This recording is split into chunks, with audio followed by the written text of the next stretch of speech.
this is Snorlax318. And this is Dark Harvest Studios, back again for another episode. And today we're going to kick off with Dragon Quest Joker for the DS. Sorry we've been on a hiatus for so long. It's just that we had to work on our dubs for Duck Time, which is a Adventure Time redub. You can check them out at Mega Video.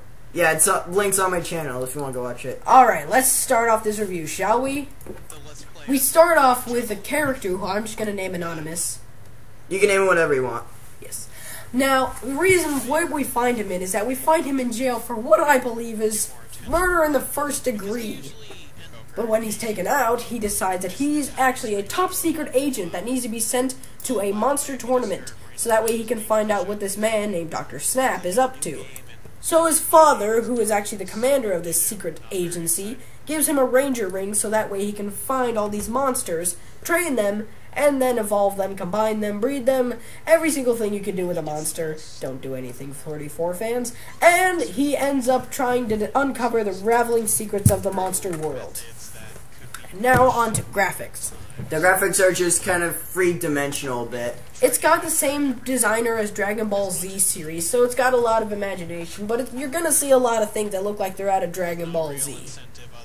But anyway, so the graphics aren't that fantastic, you could say, because if you look really closely, a lot of the characters have black lines surrounding them, even though they're three-dimensional. Just play the game, you'll see what I mean. Other than that, the characters themselves, they copy and copy and copy and copy CPUs.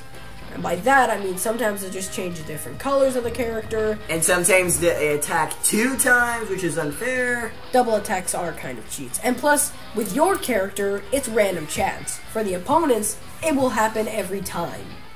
And now, on to the music. The music, it's kind of forgettable. It's like one of those tunes that you really want to get out of your head. Kind of like the hotel music in Tenpenny Tower and Fallout 3. Anyway, so music is pretty forgettable, but it's nice to hear during your battles. But don't even get me started on the battle music. That thing is just repetitive. It repeats every 5 freaking seconds. So yeah, music is forgettable. Now, on to online play. Well, there's online play, like there's a tournament thing. I'm not really sure, but I haven't played this game in a while. But you can bet online with other players, you know. And you can breed other people's monsters, which is kind of weird. So yeah, online content is pretty good for what you'd expect from a DS game. And now, on to gameplay. Gameplay is pretty basic, but it's an RPG. But the strange thing is that you can switch from a stylus to the control pad when you're doing the game stats. For example, let's say now the problem is I prefer using the D-pad to do all of this. The reason why is because if you use the stylus, let's say you want to attack, you'll accidentally capture, which is kind of a suckish thing, because using the stylus can get annoying. And if you want to scroll through the map, and you use your stylus, it'll pull the map back, so you can't view anything. Okay, now let's get to conclusions. So, Dark Harvest, would you buy, rent, or skip? This game is awfully forgettable. The commercial was just random. And creepy. But, other than that, it's got an interesting variety of monsters. The slimes are basically the main core monster. And rememberable. Yes. They've also spawned several games just based around the slimes. Not too soon until Angry Birds gets ripped off.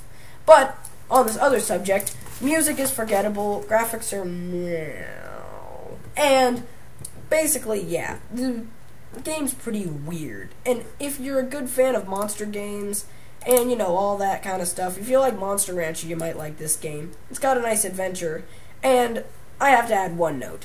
Dr. Snapped is probably one of the most disturbing DS bosses in history.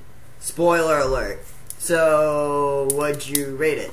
It's at least worth a rent. I mean, it could have been a skip, but it made it just over that limit where it could be a buy. No, rent. Scores rent. You?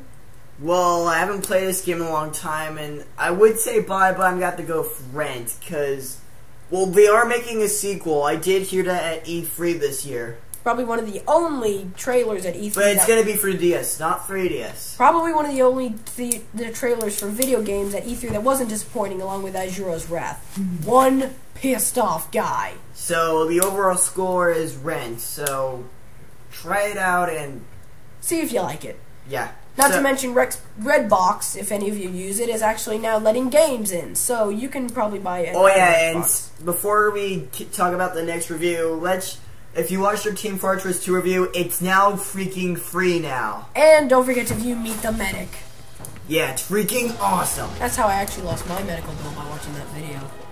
So join us next time as we review Super Smash Bros. The first one for the Nintendo 64. We're going vintage! Oh yeah, and about our top 10 worst Pokemon countdown, it's going to be delayed due to the long hiatus, and it's going to take a long time. Possibly be deleted because Peanut, Autark Flame did it. And yeah, but this show is kind of paying homage to both of them. Yeah. So watch those 2 countdowns. They're better. So join us next time. Bye. Bye.